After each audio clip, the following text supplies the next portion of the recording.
Let's hear it for Janet. Woo!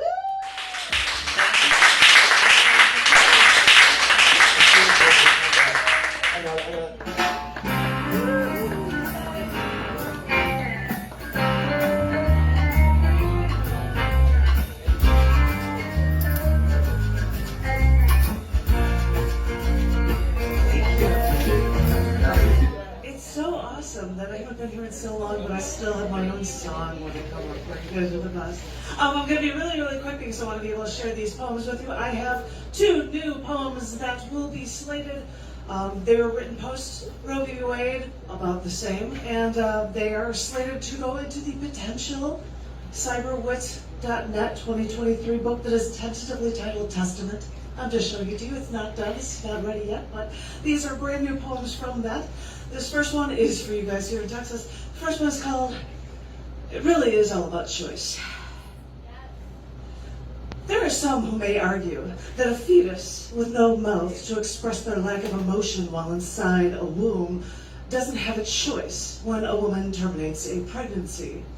So, religiously infused legislators eliminate the choice of the woman, the adult, full-grown, voting woman, by giving that choice to something that isn't even born. After Roe v. Wade was overturned, individuals gained their rights choices back. As press polls indicated that parents with children going to colleges in states restricting women's rights are telling their children that they will not pay for them to continue school in a state so restrictive to women, to adult, full-grown, voting women. And I quote, "If a state does not tell a young woman that they are entitled to terminate a pregnancy after a rape, I'm not sure I'd be spending my money on education in that state, if I may quote U.S. Senator Claire McCaskill." High school students, junior year, senior year, approaching college, now reconsider college choices in these restrictive states after the overturning of Roe v. Wade. Quote, I would not consider going to a school in a state where abortion is against the law, is only one quoted teen. But she is not alone. But what about the women already in college, when sorority presidents even call this new abortion law just terrifying? But there may be a mischievous light at the end of the tunnel when even in Texas Tech University in Lubbock, a self-described sanctuary city for the unborn, where abortion is banned, students pass around sticks of gum in a freedom of speech zone with info on where to get medical abortion pills. Yes, it's come to this, making it look like you're sharing sticks of gum to get info about protecting women's rights. Which means it's come down to this. For those stuck in these situations, these adult, full-grown voting women may be able to vote for change, although I'm sure they'll escape the college states who's kidnapped their rights long before they see real change.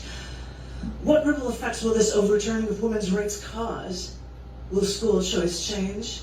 Will voting choices change? Will population numbers literally change after some in government tried to turn their country back to the Dark Ages? Religious people talk about seeing the light, but the repression they see is darkness for far too many women. Trust me, light they claim to see blinds them to equality for all living beings. Yeah!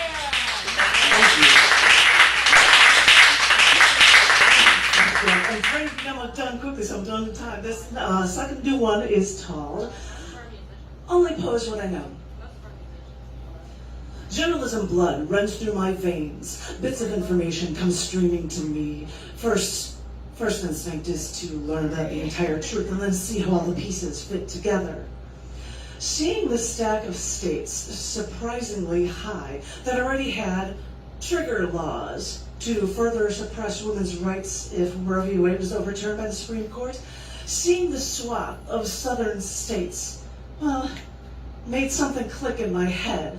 Time to look up Bible Belt states, and the numbers matched up close to perfectly. But then, one more thought crossed my mind. Which states by the Civil War supported slavery? Now, this sounds harder to research since our country's founding presidents had slaves. Their status as being 3/5 of a human being was actually written into a very own constitution. But find info on the Civil War that started in 1861. And what do you know, Annie? Correlations abound. If you wanted to place a picture of the United States by color of these three, color would be so saturated, it's blinding. Now, as I said, I've got journalism coursing through my veins, and I may not have the time to research this enough to write a doctoral paper on the matter, but I'm just trying to see how the pieces fit together. And boy, do they ever. Is this more evidence that those who continue to believe that blacks were slaves come from the same regions that socially conservative Christians thrive? And now it's time to bring that story around to demoting women by overturning Roe v. Wade, loved by these same states. No, I may not have proof. I'm no Dixon Hill or Sherlock Holmes, but now that I mention it, I believe Sherlock Holmes was known to say, whether inductive or deductive reasoning, eliminate all other factors, and the one which remains must be the truth. So, as a journalist, my job is not to tell what people want to think. I only pose what I know, and let you decide.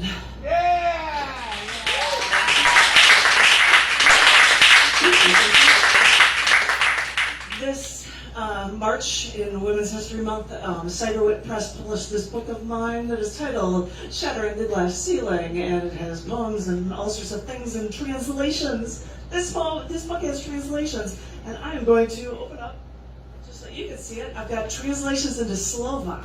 Wow. This poem as well. There's Farsi. I had a friend from Iran translate things into Farsi, which is so awesome. You have no idea. Now I'm just talking about it too much, because I'm going to share with you one poem that's in this book, and it is titled, Thank You, Women Who Work, 1. And this poem actually also, as I said, it has a Slovak translation, but it's in response to a letter from Pope John Paul II that was thanking women who work.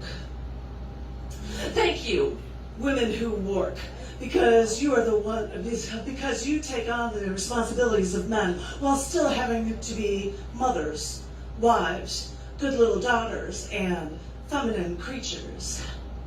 Thank you, women who work, because you are the ones we can blame when the family falls apart. Thank you, women who work, because you make a point to do more than your fair share without being paid fairly, even though no man would do the same for you. Thank you, women who work, because you know that you'll just have to prove yourselves over and over and over again, and it's still not enough. So, keep up the good work, ladies. Oh yeah, oh yeah.